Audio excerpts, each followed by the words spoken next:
Welcome back to Cruelty Squad, everyone. This time it is actually time for bog business. Right over here. We have finally discovered the base of the Eternal Swamp Cult. They've been launching assaults against our fracking operations for months now, fucking up our profits. If you go in there and kill their leader, Wild Pig, they'd be sure to devolve into endless infighting and bickering. Remember, don't eat any berries you can't identify. Kill Wild Pig. Alright, here we go. Perhaps one of the most grueling levels in the entire game. We're gonna need accuracy and power to make it out alive. Let's hit it.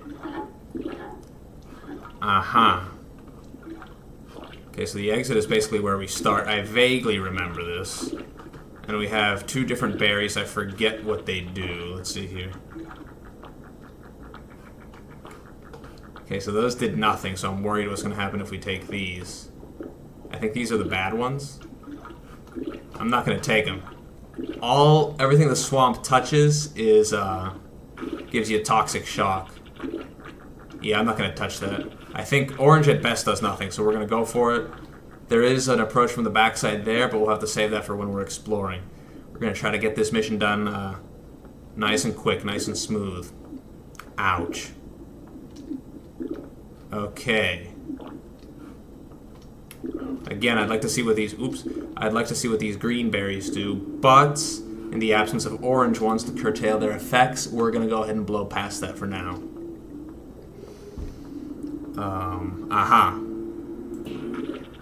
Lots of flesh rats in this level. A most unfortunate antagonist.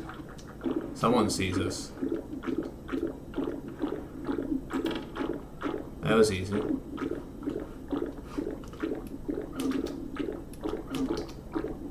Our jump is almost too good.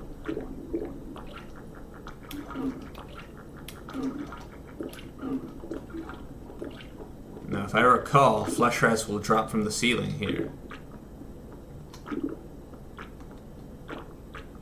Maybe not. Maybe they still have to come. Yep, here they come. And we've got guys behind us. Fortunately, they don't seem the proactive type. Oh, they're coming. They seem immune from toxic swamps. You know, I'm actually fascinated with swamps as a landscape. I've been through the Everglades in Florida and stuff, and it really is a fascinating ecosystem. It's brutal. It's extremely unfriendly. It's just so tight and ill-fitting for human habitation or human exploration. It's an extreme environment, and it's not a welcoming environment, and that's what I like about it. But I've seen videos of people, scuba diving and stuff. Ow. Through the swamps. Okay, we took a fair amount of damage there. Scuba diving through the swamps, and... Oh, shit, what was that? Someone's got a gas cloud they're throwing at us. Come on, buddy. That was bad. We wasted a lot of ammunition there. Here's another one. We can just kind of aim for center of mass with this gun. But yeah, I do love swamps. I love marshes. But it is kind of weird, because there's also some fetish content on YouTube regarding that sort of stuff.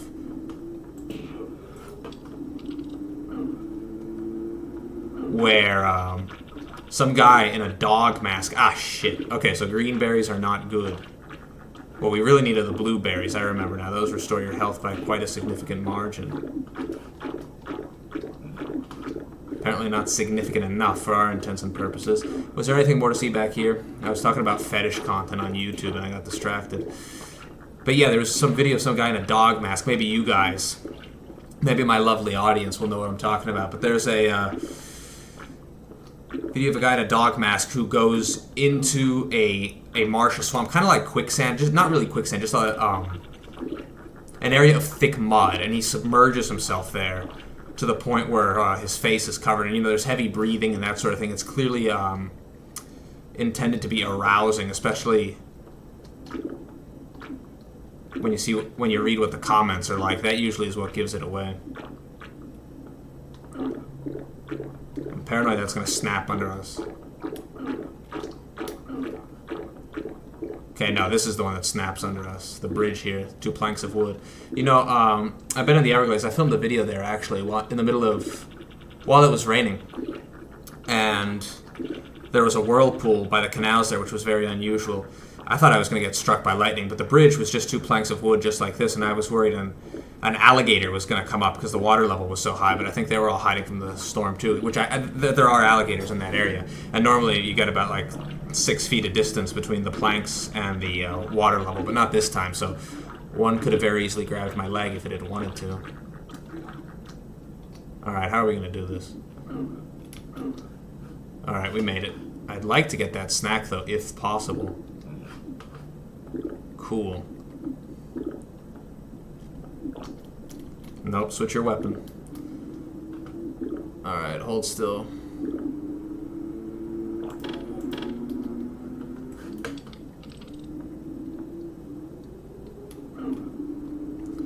Seems the weapons do less damage.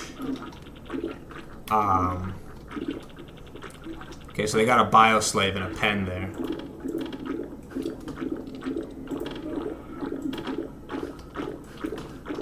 There's Wild Pig. I wonder if he's got anything to say for himself. Shit, didn't even see these guys. Okay. There's just the guy up in the guard tower there. And I think there's probably flesh rats here also if we go exploring into the different rooms. So we'll save that for next time, and we'll just get the mission locked in here as soon as we kill this guy. Where the hell did he go? Gotta make sure we don't fall into the... Fuck! Alright, we're not doing so... There we go. We were not doing so hot. Does Wild Pig... Is Wild Pig armed? It's an important question. There's one guy in here who is. Okay, so we can't shoot through the walls. Alright, and he's panicked, so we can't get... We're not gonna get much out of him. Oh, shit! That very nearly did us in. We don't have this yet, so we might as well carry it out with us. I don't foresee us needing power anymore, but we may need accuracy. There may be more flesh rats. Hello? Yup. Thought that was a soda. I'm not sure why someone would bring a soda into the swamp, but it would have been helpful. Alright, the question is, are we going to be able to make it back? Because we're basically a one-shot when it comes to the toxic shock shit. Matter of fact, I should see if they have any refreshments over here. I guess we could eat the corpse. It's not going to help us much, though. Aha! Thank God.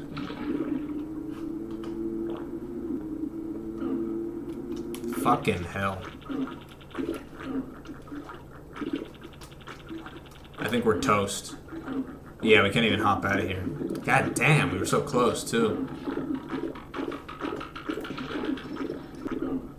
So it seems the leaders of the Eternal Swamp Cult are at odds with Cruelty Squad. I'm not sure what that's about. Neither faction seems particularly benevolent, to say the least. Okay, he didn't see us. Ooh, ahaha! Oh, that's it, huh? Does he burst into toxic clouds if we kill him? Yep, he does. Alright, get me out of here. Shit. Alright, I think we're okay.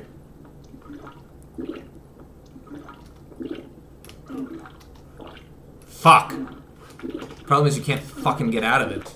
There are orange berries over there. We don't really have much of a choice other than to chance it. Oh, God. Yep, we're not gonna make it. Damn, we were close, though. Alright, we just have to take less damage. Fuck you, son of a fat bitch. Die. You know, for a swamp cult, they don't seem to have a huge following. Fuck. Seems the developer was actually quite fond of these toxic shock mechanics because... Fuck. Problem is it keeps reinfecting you every time you jump in, so you make the mistake of doing that every single time. No problem.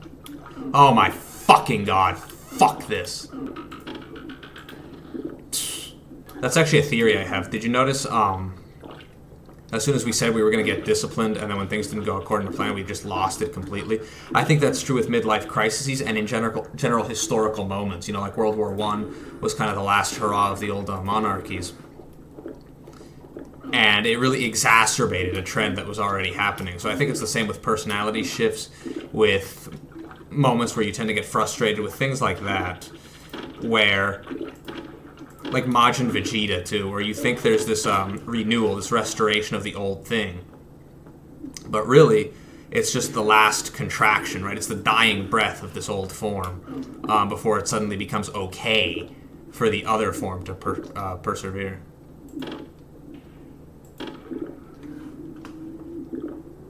It's a way of coping with death. The old form has to cope with its death. These old systems are kind of like hospice centers, you know, they're trying to make death okay, they're trying to make death bearable. It's kind of interesting, too, like, part of me kind of likes these very frustrating mechanics, just because the dreariness becomes part of the game, you know? Like, the dread of facing these horrendously frustrating mechanics to play through. Can't say I would necessarily resist the temptation to include things like that if I were making a game. Although it depends on the context, obviously. Fucking hell. Alright, we're going a different route. So let's find what we're looking for. Will you... oh my god. No. Get me to Miner's Miracle. Fuck. This is a much more fun level if you went once you get some kind of immunity to toxic shock, which I do not have right now. Alright, we gotta do this quick, because he's gonna shoot his little shot at us.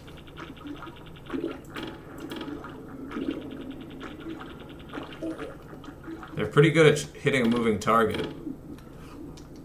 Okay. Yeah, you're not the brightest bulb, are you? I wonder how they're immune to toxic shock. Because they don't seem like natives to this area, right? They just seem more like degenerates that live here. Oh, hell. Right behind us.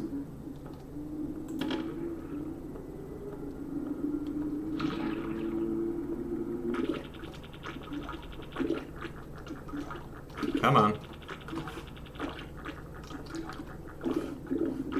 Okay, this seems like a roundabout approach to what we're looking for. Our health is bad, though. Very bad. Again, jumping is such a weird mechanic in games. This would never exist in real life. I remember dying from fall damage a lot during this part. Nope, you're not gonna get us. Alright, hurry up.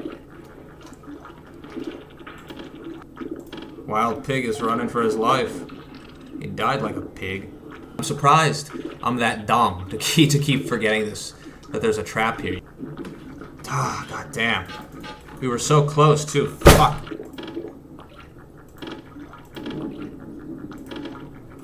I'm not sure what he was trying to do. I don't think there's no way he could have gotten to us. Is he gone?